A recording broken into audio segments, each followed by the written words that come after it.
Good morning बच्चों, आप सभी का स्वागत है हमारे YouTube channel the education campus में। और बच्चों, मैं हूं आपके साथ राजीव सर। आज मैं लेके आऊँ इस वीडियो में क्लास 12th के ज्योग्राफी का सेकेंड बुक का चैप्टर नंबर 1 का एमसीक्यू। चैप्टर नंबर 1 जिसका नाम है जनसंख्या वितरण घनत्व वृद्धि और संगठन। ठीक है, जनसंख्या जो मेन इसका टॉपिक है, जिसमें हम जनसंख्या वितरण के बारे में पढ़ेंगे, जनसंख्या घनत्व के बारे में पढ़ेंगे, जनसंख्या वृद्धि के बारे में पढ़ेंगे और जनसंख्या इस संगठन के बारे में पढ़ेंगे। आप अगर क्लास 12th का अगर फर्स्ट बुक भी पढ़े होंगे तो उसका चैप्टर नंबर 2 जो है वो बिल्कुल सेम नाम मैच कर रहा होगा। बट ध्यान रखना, फर्स्ट बुक में क्या है, वर्ल्ड लेवल पर जानकारी दी गई है जनसंख्या से संबंधित, और सेकेंड बुक में जो भारत के लेवल पर यानी कि भारतीय स्तर पर जो है सो इसके वितरण घनत्व और वृद्धि संगठन के बारे में दिया गया है। तो चलिए बिना देरी किए हम लोग फटाफट इस चैप्टर के जो महत्वपूर्ण एमसीक्यू क्वेश्चन हैं उनको हम लोग क्लियर करते हैं, ताकि आपके एग्जाम की तैयारी अच्छे से हो सके, है ना। चलते हैं पहले प्रश्न पर। प्रश्न नंबर 1 कहता है 2011 की जनगणना के अनुसार भारत की जनसंख्या निम्नलिखित में से कौन सी है। तो सही जवाब यहाँ पे होगा आपका ऑप्शन नंबर का 121.02 करोड़। देखिए पॉइंट के बाद 0208 कहीं कहीं लिखा हुआ मिलेगा, बट ध्यान रखना 121 करोड़ तो इसका फैक्ट होगा। ठीक है, प्रश्न नंबर 2 पे चलेंगे। 2 में क्या कहता है, विश्व में जनसंख्या दृष्टिकोण के अनुसार भारत का स्थान है ना। जनसंख्या दृष्टिकोण से देखें तो भारत का कैवां स्थान है, तो सही जवाब होगा ऑप्शन ख दूसरा स्थान है। ठीक है, चलेंगे प्रश्न नंबर 3 की ओर। प्रश्न नंबर 3 कहता है, भारत में जनगणना कितने वर्षों के अंतराल में होती है, 5, 10, 12 या फिर 15। तो आप सभी को पता ही होगा, जनगणना हमारे देश में 10 साल के अंतराल में होती है। ठीक है, हालांकि 2000 पिछला जो जनगणना हुआ है हमारा 2011 में हुआ, होना था 2021 में, बट कोरोना की वजह से जो हमारा 2021 में जनगणना नहीं हो पाया और अभी तक हुआ भी नहीं है। देखिए आने वाली सरकार जो है कब तक इसको करती है। प्रश्न नंबर 4 में कहता है कि भारत में पहली जनगणना निम्नलिखित में से किस वर्ष हुई थी। ठीक है, भारत में पहली जनगणना किस वर्ष हुई थी, तो इसका सही जवाब होगा बच्चों ऑप्शन नंबर का 1872 में। देखिए पहली जनगणना तो 1872 में हुई थी, दादा भाई नेहरू जी के नेतृत्व में हुआ था। बट ध्यान रहे, ये सफल नहीं हुआ, ये पूर्ण नहीं हुआ उसके पश्चात। ठीक है, बाद में पूर्ण जनगणना किया गया। अगला प्रश्न उसी से संबंधित है। प्रश्न नंबर 5 कहता है, भारत में प्रथम संपूर्ण जनगणना निम्नलिखित में से किस वर्ष में संपन्न हुई थी। ठीक है, तो संपूर्ण जनगणना की बात कर रही है लेकिन पहली बार, तो इसका सही जवाब होगा बच्चों 1881 में। ठीक है, ध्यान रखिए, पहली जनगणना हुई थी 1872 में लेकिन अधूरा हुआ, और दोबारा जब हुआ जनगणना, लेकिन वो भी पहली बार हुआ। क्यों पहली, क्यों नाम आ रहा है प्रथम, क्योंकि वो संपूर्ण हुआ, संपूर्ण भारत में एक बार जनगणना किया गया, इसलिए इसका सही जवाब होगा 1881।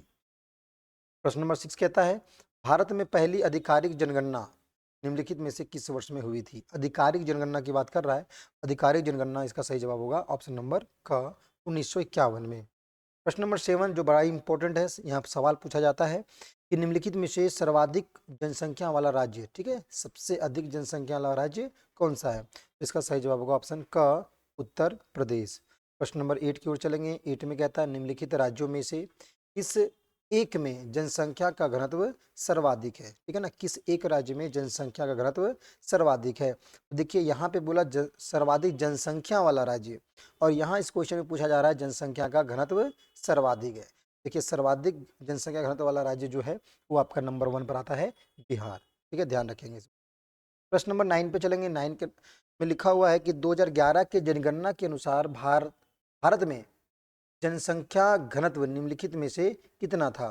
ठीक है, 2011 के जनगणना के अनुसार, तो सही जवाब होगा ऑप्शन नंबर ग 382 व्यक्ति प्रति वर्ग किलोमीटर, इसका सही जवाब होगा। ठीक है, प्रश्न नंबर 10 की ओर चलेंगे। 10 में कहता है कि 2011 की जनगणना के अनुसार किस राज्य की जनसंख्या घनत्व सबसे कम है। ध्यान से समझिएगा, 2011 की जनगणना के अनुसार किस राज्य की जनसंख्या घनत्व सबसे कम है। तो यहाँ पे जनसंख्या कम नहीं पूछा जा रहा है, जनसंख्या घनत्व पूछा जा रहा है, इसलिए इसका सही जवाब होगा अरुणाचल प्रदेश। ठीक है, लगभग 17 व्यक्ति प्रति वर्ग किलोमीटर यहाँ का जनसंख्या घनत्व है। ठीक है ना, चलिए प्रश्न नंबर 11 पे चलेंगे। कहता है, भारत में सबसे कम जनसंख्या किस राज्य की। अब यहाँ पे देखिए, सबसे कम जो पूछा जा रहा था वो था जनसंख्या घनत्व में, यहाँ पूछा जा रहा है सबसे कम जनसंख्या वाला राज्य कौन सा है। तो ऑप्शन में दिए हुए यहाँ पे हिमाचल प्रदेश, अरुणाचल प्रदेश, सिक्किम और गोवा, तो इसका सही जवाब होगा बच्चों इसका सही जवाब होगा आपका ऑप्शन नंबर ग, सिक्किम में सबसे कम जनसंख्या पाई जाती है, लगभग 6 लाख के आसपास। ठीक है, प्रश्न नंबर 12 क्या कहता है कि भारत की जनसंख्या की वार्षिक वृद्धि दर निम्नलिखित में से कौन सी सही है। देखिए, अगर सही मायने में देखें तो भारत की जनसंख्या जो वृद्धि दर है, वार्षिक वृद्धि दर, वो कितना परसेंट है, तो इसका सही जवाब जा रहा है 1.64%। ठीक है, इतना हमारा जो है वार्षिक वृद्धि दर है। हालांकि अगर बात करें तो ऑस्ट्रेलिया, ये जो पॉपुलेशन है ना, जब हमारा जो 121 करोड़ जनसंख्या है, अगर उसका 1.64% अगर निकालें जितना पॉपुलेशन, उतना पॉपुलेशन किसका है, ऑस्ट्रेलिया का है। समझ सकते हैं कि हम हर साल एक ऑस्ट्रेलिया पैदा कर रहे हैं। ठीक है, ये बहुत बड़ी समस्या है, थोड़ा विचार कीजिएगा इस पर। प्रश्न नंबर 13 कहता है जनसंख्या वृद्धि का कारण है। देखिए, जनसंख्या वृद्धि का क्या कारण हो सकता है, जन्म दर की अधिकता, मृत्यु दर की अधिकता, पूर्ण रोजगार या उपरोक्त सभी। तो इसका सही जवाब होगा बच्चों ऑप्शन नंबर का, जन्म दर की अधिकता। देखिए, मृत्यु दर अगर अधिक होगा तो जनसंख्या वृद्धि थोड़ी होगा, समझ गए, ध्यान समझिएगा। मृत्यु दर अधिक होने से क्या कभी जनसंख्या वृद्धि हो सकता है, बिल्कुल नहीं। जन्म दर अधिक होने से आपका जनसंख्या क्या होगा, वृद्धि होगा। तो उपरोक्त तो सभी तो ये गलत हो जाएगा ना, इसलिए इसका सही जवाब क्या होगा, ऑप्शन नंबर का। प्रश्न नंबर 14 कहता है कि जनसंख्या वृद्धि की अवस्थाएं हैं। तो जनसंख्या वृद्धि की कितनी अवस्थाएं होती है, 5, 3, 4 या 6। तो जनसंख्या वृद्धि की 4 अवस्थाएं होती है बच्चों, ऑप्शन नंबर इसका ग सही जवाब होगा। प्रश्न नंबर 15 को चलेंगे। 15 कहता है जनसंख्या के वितरण को प्रभावित करने वाले कारक। तो जनसंख्या के वितरण को प्रभावित करने वाले कारक कौन कौन से हैं, ऑप्शन में दिया हुआ क में जलवायु, ख में उच्चावच, ग में उपजाऊ मिट्टी और घ में ये सभी। तो इसका सही जवाब होगा बच्चों ऑप्शन नंबर ख, ये सभी। ठीक है, प्रश्न नंबर 16 में लिखा है निम्नलिखित में से किस केंद्र शासित प्रदेश में, निम्नलिखित में से किस केंद्र शासित प्रदेश में, वो भी किस आंकड़े के अनुसार, 2011 की जनगणना के अनुसार। ठीक है, तो किस केंद्र शासित प्रदेश में जनसंख्या घनत्व सर्वाधिक है। देखिए, यहाँ पे बात आ गया, राज्य की नहीं बात किया जा रहा है, यहाँ पे केंद्र शासित की प्रदेश की बात किया जा रहा है। तो जनसंख्या घनत्व सर्वाधिक कौन सा है, तो सही जवाब होगा आपका ऑप्शन नंबर का, दिल्ली में जनसंख्या घनत्व सर्वाधिक है। प्रश्न नंबर 17 पे चलेंगे। निम्नलिखित में से किस केंद्र शासित प्रदेश में जनसंख्या घनत्व न्यूनतम है, यानी कि जनसंख्या घनत्व यहाँ भी पूछा, यहाँ सर्वाधिक पूछा गया, यहाँ पर न्यूनतम पूछा गया। तो सबसे कम जनसंख्या घनत्व वाला जो केंद्र शासित प्रदेश है वो कौन सा है, तो इसका भी सही जवाब होगा ऑप्शन का, अंडमान और निकोबार द्वीप समूह। यहाँ पे जनसंख्या घनत्व क्या है, कम है, किस आधार पर, केंद्र शासित प्रदेश के आधार पर। ठीक है, चलिए प्रश्न नंबर 18 पे चलेंगे। 18 में कहता है कि निम्नलिखित में से किस केंद्र शासित प्रदेश में 2011 के अनुसार है ना जनसंख्या क्या है, सर्वाधिक है। देखिए, अब यहाँ पे जनसंख्या घनत्व नहीं पूछा जा रहा है, यहाँ जनसंख्या पूछा जा रहा है, पॉपुलेशन पूछा जा रहा है। तो सर्वाधिक जनसंख्या वाला केंद्र शासित प्रदेश कौन सा है, तो इसका आंसर भी कौन सा होगा, दिल्ली ही होगा।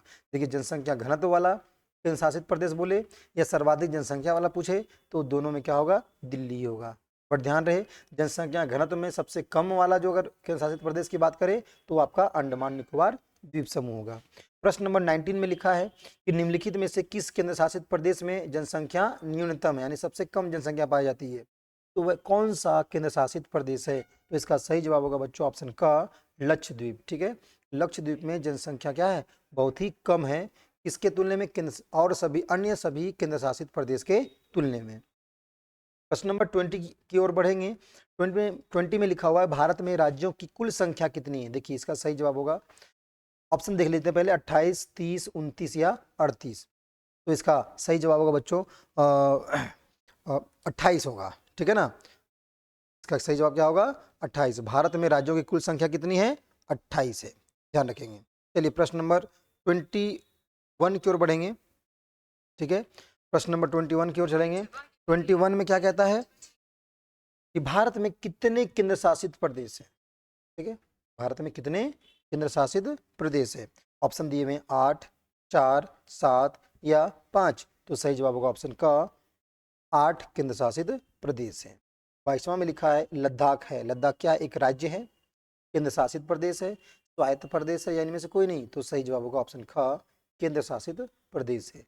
जम्मू कश्मीर है क्या, जम्मू कश्मीर क्या एक राज्य है, स्वायत्त प्रदेश है, केंद्र शासित प्रदेश है, इनमें से कोई नहीं, तो इसका सही जवाब होगा ऑप्शन ग, केंद्र शासित प्रदेश है। देखिए जम्मू कश्मीर पहले एक राज्य होता था, लेकिन जम्मू कश्मीर से जब 370 की धारा हटा दी गई, उसके बाद जम्मू कश्मीर को दो केंद्र शासित प्रदेश में तोड़ दिया गया, अलग कर दिया गया, एक लद्दाख के रूप में और एक जम्मू कश्मीर के नाम से। तो कहीं ना कहीं वर्तमान में जम्मू कश्मीर क्या है, एक केंद्र शासित प्रदेश है, ध्यान से इसको याद रखिएगा। प्रश्न नंबर 24 कहता है निम्नलिखित में से किस क्षेत्र में विशाल जनसंख्या पाई जाती है? पर्वतीय भागों में, पठारी, मैदानी या इनमें से कोई नहीं? तो सही जवाब होगा ऑप्शन ग, मैदानी भागों में विशाल जनसंख्या पाई जाती है। प्रश्न नंबर 25 की ओर चलेंगे। 25 में कहता है 2001, देखिए यहाँ पे 2011 होना चाहिए, ठीक है ना, ध्यान रखिएगा। 2011 की जनगणना के अनुसार, ठीक है, ध्यान रखेंगे। यहाँ पे हम क्या लिखेंगे 2011, एक तो बहुत पुराना डेटा हो गया। 2011 की जनगणना के अनुसार निम्नलिखित में से किस राज्य में नगरीय जनसंख्या का अनुपात सर्वाधिक है? तो इसका सही जवाब होगा बच्चों ऑप्शन नंबर ख, महाराष्ट्र। क्या होगा बच्चों? महाराष्ट्र में नगरीय जनसंख्या का अनुपात क्या है? सर्वाधिक है। प्रश्न नंबर 26 पे चलेंगे। 6 में कहता है कौन सा समूह, एक समूह भारत में विशालतम भाषाई समूह, यानी कि सबसे अधिक भाषा, कौन से भाषाई समूह को बोलने वाले लोग जो है सो सर्वाधिक है? तो इसका सही जवाब होगा ऑप्शन का भारतीय आर्य, या कहीं कहीं लिखा रहता है इंडो आर्य भाषाई समूह, ठीक है। इस भाषाई समूह मतलब इस भाषा समूह के बोलने वाले लोग ज्यादा हैं भारत में। प्रश्न नंबर 27 कहता है आधुनिक भारत में कितनी भाषाएं अनुसूचित की है? तो आधुनिक भारत में 22 भाषाएं को क्या किया गया? अनुसूचित किया गया है, संविधान में दर्ज किया गया है। प्रश्न नंबर 28 में लिखा है 2011 की जनगणना के अनुसार भारत के धार्मिक समुदायों में सबसे अधिक आबादी किस समुदाय की है? तो सर्वाधिक आबादी जो है वो हिंदू की है, ऑप्शन नंबर घ इसका सही जवाब है। देखिए प्रश्न नंबर 29 कहता है सीमांत श्रमिक वर्ष में कितने दिन काम करता है? तो जो सीमांत श्रमिक होते हैं उनको वर्ष में कम से कम वो 183 दिनों से भी कम काम करते हैं, उसे हम कहते हैं सीमांत श्रमिक। जो 183 दिन या उससे अधिक काम करते हैं उसे कहते हैं मुख्य श्रमिक। समझ गए? ध्यान रखिएगा, सीमांत श्रमिक उसे कहते हैं जो 183 दिनों से भी क्या होता है? कम काम करते हैं, यानी कि 6 महीने से भी कम काम करते हैं, ठीक है। अगला सवाल, राष्ट्रीय युवा नीति कब आरंभ हुई? यहाँ आरंभ लिखा हुआ, यहाँ आरंभ होगा ना, यहाँ पे मिसप्रिंट है, यहाँ पे क्या होगा? आरंभ होगा, ध्यान रखिएगा, है ना। तो राष्ट्रीय युवा नीति कब आरंभ हुई? तो सही जवाब होगा इसका ऑप्शन ख, फरवरी 2014 में। प्रश्न नंबर 31 की ओर चलेंगे। 31 में कहता है निम्नलिखित में से कौन सी भाषा सबसे कम बोली जाती है? तो ऑप्शन दिया है संस्कृत, बोडो, मणिपुरी या ये सभी? तो सही जवाब होगा इनमें से सभी। प्रश्न नंबर 32 की ओर चलेंगे। कहता है निम्नलिखित में से किन राज्यों में कृषि मजदूरों की संख्या अधिक है? ऑप्शन दिया है बिहार, झारखंड, छत्तीसगढ़ या इनमें से सभी? तो इसका जवाब होगा इनमें से सभी। प्रश्न नंबर 33 कहता है तमिलनाडु में कौन भाषाई परिवार प्रमुख है? ठीक है, कौन से भाषाई परिवार जो है सो वहां पे पाया जाता है? तो सही जवाब होगा ऑप्शन ग, द्रविड़ भाषा, ठीक है ना, भाषाई समूह के लोग वहां पे पाए जाते हैं। प्रश्न नंबर 34 कहता है किस भाषा परिवार की जनसंख्या सबसे कम है भारत में? तो इसका सही जवाब होगा बच्चों ऑप्शन नंबर घ, चीनी तिब्बती का जो जनसंख्या है वो सबसे कम है ना। चीनी तिब्बती भाषा बोलने वाले परिवारों की जनसंख्या यहाँ पे क्या है? सबसे कम है। और सर्वाधिक में कौन सा होगा? तो इंडो आर्यन होंगे, ठीक है ना, इंडो आर्य। प्रश्न नंबर 35 कहता है जनांकीय संक्रमण की अंतिम अवस्था में क्या होता है? देखिए मैंने पहले बताया था कि 4 अवस्थाएं होती है, चौथा अवस्था में क्या होता है? तो जन्म दर और मृत्यु दर दोनों क्या होता है? निम्न होता है। क्यों? शिक्षित होने के वजह से और स्वास्थ्य सुविधा में वृद्धि होने के वजह से दोनों दर क्या होती है? कम होती है, ठीक है, निम्न होती है। प्रश्न नंबर, तो इसका सही जवाब हो गया घ। प्रश्न नंबर 36 पे चलेंगे। बिहार के लोग किस भाषा परिवार समूह से संबंधित है? तो इसका सही जवाब होगा ऑप्शन ख, द्रविडियन भाषा परिवार समूह से संबंधित है। प्रश्न नंबर 37 कहता है 10 रुपए के नोट पर कितनी भाषाएं छपी हुई होती है पीछे की साइड, है ना? तो सही जवाब होगा ऑप्शन नंबर क, 15 भाषाओं में 10 रुपए के नोट जो है सो जो लिखा होता है 10 रुपए 10 रुपए, वो 15 भाषाओं में लिखा रहता है, ठीक है ना, 10 रुपए के नोट के पीछे वाले साइड में। प्रश्न नंबर 38 कहता है क्षेत्रफल की दृष्टि से भारत का सबसे बड़ा राज्य कौन है? तो क्षेत्रफल की दृष्टि से देखें तो भारत का सबसे बड़ा राज्य कौन सा है? राजस्थान है, ठीक है। प्रश्न नंबर 39 कहता है कि भारत का कुल क्षेत्रफल कितना है? तो इसका भी सही जवाब होगा ऑप्शन नंबर का 32.8 लाख वर्ग किलोमीटर, यानी कि ये आपका ऑप्शन का सही जवाब हो गया। प्रश्न नंबर 40 में कहता है भारत में विश्व की कुल कितना प्रतिशत जनसंख्या निवास करती है, यानी विश्व की कुल जनसंख्या के अनुपात में देखें तो भारत का जो जनसंख्या का प्रतिशत है वो कितना है, तो इसका सही जवाब होगा ऑप्शन का 17.64%। ठीक है, लगभग इतनी आबादी जो है भारत में रहती है दुनिया के कुल, मतलब देखें पूरी दुनिया के अनुपात में देखें तो।